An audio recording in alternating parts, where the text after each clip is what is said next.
इस वीडियो को बनाने का मेरा मकसद यही था कि किसी चीज का विरोध करना बहुत आसान होता है, लेकिन उसका समाधान निकालना बहुत मुश्किल। लोग जुआ, लत, आत्महत्या, परिवारों की बर्बादी, लोगों की फाइनेंशियल स्थिति की बर्बादी के दुहाई देकर यह समर्थन कर रहे थे कि सरकार ने सही स्टेप उठाया है। वह अब क्यों नहीं बताते हैं कि फिर यह बैकफायर क्यों हुआ और क्यों यूजर्स अब और बुरी स्थिति में फंसने जा रहे हैं। आप समझिए कि जब कोई कानून बिना आर्थिक और सामाजिक स्टडी के लागू किया जाता है तो इसका परिणाम यही होता है जो फिलहाल आरएमजी के मामले में देखने को मिल रहा है। नमस्कार दोस्तों, आप सभी का एक बार फिर से स्वागत है मेरे YouTube चैनल पर। फ्रेंड्स, आज का मेरा यह वीडियो किसी स्पेसिफिक टॉपिक पर नहीं है, बल्कि आज कुछ अपने दिल की बात करने वाला हूं आरएमजी विरोधियों से। जी हाँ, आपने सही सुना, जो आरएमजी के विरोध में हैं, आज उनसे कुछ बात करने की इच्छा है। वह इसलिए कि जब शुरुआती दौर में आरएमजी बैन लगने के बाद तो यही आरएमजी विरोधी लोग जो थे वह मेरे पोस्ट पर आकर भर भर कर गालियां देते थे।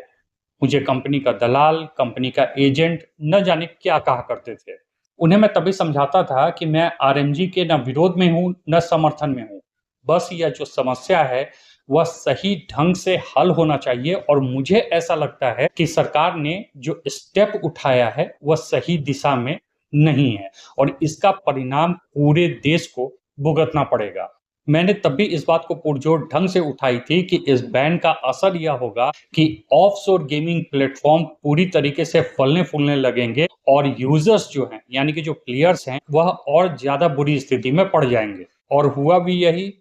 सरकार ने जो लत लगने, परिवार बर्बाद होने, लोगों के फाइनेंशियल स्थिति खराब होने की दुहाई दी, आज उससे भी बदतर स्थिति में सारे प्लेयर्स फंस चुके हैं। पिछले वीडियो में मैंने आपको एक कट इंटरनेशनल का रिपोर्ट भी बताया था, जिसमें यह बातें सामने निकल कर आई थी कि यूजर्स का स्क्रीन टाइम तो और ज्यादा बढ़ चुका है, यानी कि वह ज्यादा समय ऑफशोर गेमिंग को दे रहे हैं। इसके अलावा यह भी बात सामने निकल कर आ रही है कि अब तो बड़े वॉल्यूम के पैसे जो लोग लगाते थे वह भी ऑफशोर गेमिंग प्लेटफॉर्म पर काफी ज्यादा सक्रिय हो चुके हैं, यानी कि यूजर्स और ज्यादा लत के शिकार हो रहे हैं और ज्यादा पैसा बर्बाद होने की कगार पर खड़े हैं।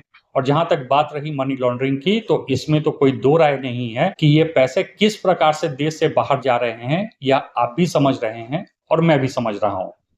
तो जिन जिन समस्याओं को सरकार ने गिनाया था वह सारी समस्याएं बैन के बाद और ज्यादा बढ़ चुकी हैं। तो आज मेरा उन सारे विरोधियों से पूछना है जो जनवरी फरवरी में आकर मेरे पोस्ट पे भर भर कर कमेंट्स किया करते थे, अब धीरे धीरे उनके कमेंट्स कम या न के बराबर क्यों हो गए हैं? अब आप लोग कहाँ हैं जब यह समस्याएं बढ़ रही हैं और हर मीडिया अब इसको रिपोर्ट कर रहा है, हर इंडस्ट्री के बड़े लोग इसको बता रहे हैं कि भाई क्या समस्या हो रहा है, क्या नहीं हो रहा है, इसे आप समझें। नहीं समझेंगे तो देर हो जाएगा। और जहां तक बात है लोगों और परिवारों के बर्बाद होने की, तो वह समस्या वैसे ही ज्यों की त्यों बनी हुई है, बल्कि और ज्यादा बदतर स्थिति में लोग जाने वाले हैं जैसे ही यह आईपीएल का सीजन स्टार्ट होगा। और यह किसी से भी छुपी हुई बात नहीं है। तो अब आप इसका सॉल्यूशन क्यों नहीं बताते? क्योंकि सरकार तो अभी तक सही से कानून को लागू भी नहीं करा पाई। चलो, कानून नहीं लागू हुआ कोई बात नहीं, लेकिन जब ऑफशोर गेमिंग पर लगाम ही नहीं लग पा रहा है तो फिर इस प्रोगा का मतलब क्या हुआ या औचित्य क्या हुआ? क्या सरकार इस संबंध में कुछ कर रही है? अभी तक तो सरकार ने किसी भी तरह से कुछ भी स्पष्ट नहीं किया है। बीच बीच में कुछ खबरें आती रहती हैं कि 300 गेमिंग को ब्लॉक कर दिया, 1000 गेमिंग को ब्लॉक कर दिया, 500 ब्लॉक कर दिया, 8000 से ऊपर गेमिंग को अब तक ब्लॉक किया जा रहा है। लेकिन आपको बता दूं कि जमीनी हकीकत यही है कि मिरर डोमेन के सहारे या दूसरे जो भी टेक्निकल सपोर्ट हो सकते हैं उनके सहारे ये सारे कंपनीज वापस आ जाते हैं और अभी भी आराम से चल रहे हैं और ऑफशोर बेटिंग को अंजाम दे रहे हैं। तो जो विरोधी हैं, क्यों नहीं आप सरकार से पूछ रहे हो कि भाई आपने ऑफशोर गेमिंग को बंद करने के लिए क्या किया है? और अगर ऑफशोर गेमिंग बंद नहीं हो सकता है तो फिर इस कानून को हड़बड़ी में लाने का औचित्य ही क्या था?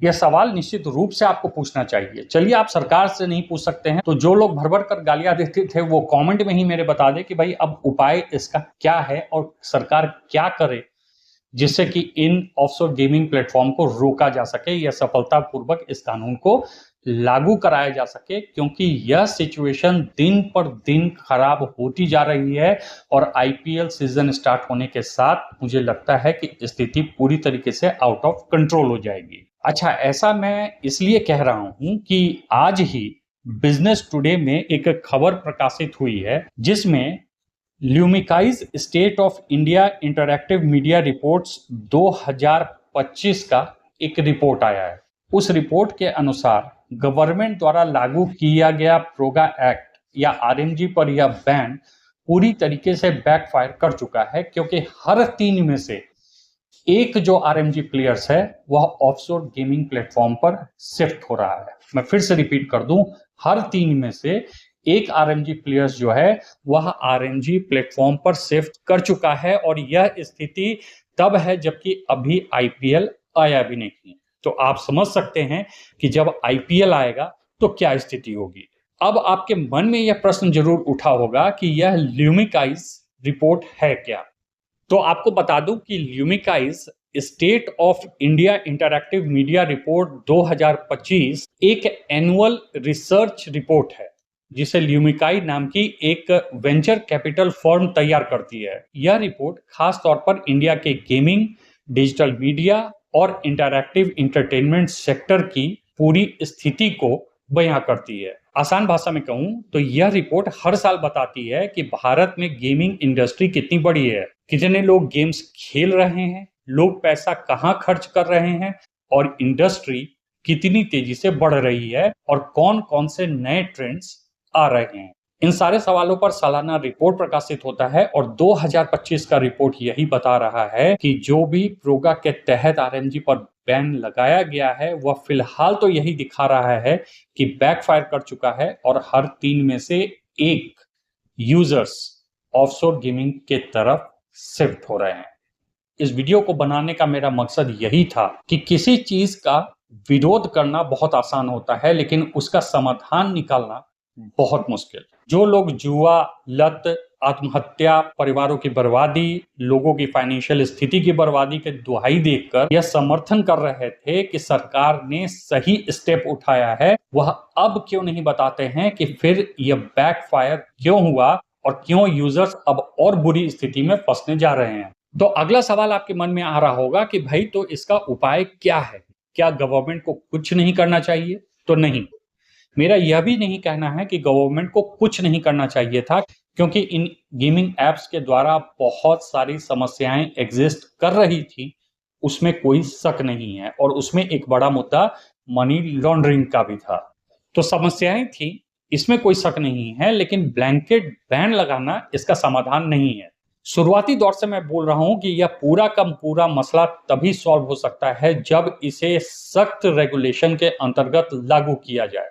अमेरिका जैसा देश भी जो टेक्नोलॉजी संपन्न देश है वह भी इन ऑफशोर गेमिंग प्लेटफॉर्म से परेशान रहता है, लेकिन चूंकि वहां पर सख्त रेगुलेशन है इसलिए सिचुएशन जो है वह पूरा अंडर कंट्रोल है और सरकार के लगातार प्रयास के कारण वहां पर ऑफशोर गेम्स बहुत ज्यादा फल फूल नहीं पाते हैं। और यूनाइटेड किंगडम का भी यही हाल है, सख्त रेगुलेशन के कारण वहां पर सिचुएशन पूरी तरीके से अंडर कंट्रोल रहती है। जब तक आप लोग इस बात को नहीं समझेंगे कि यह समस्या बैन से निपटने वाली नहीं है, तब तक इस समस्या का समाधान आप लोगों को नहीं मिलेगा। जो प्रॉब्लम्स लेकर आप लोग इसका विरोध कर रहे हैं वह प्रॉब्लम्स धीरे धीरे और बढ़ती जाएंगी।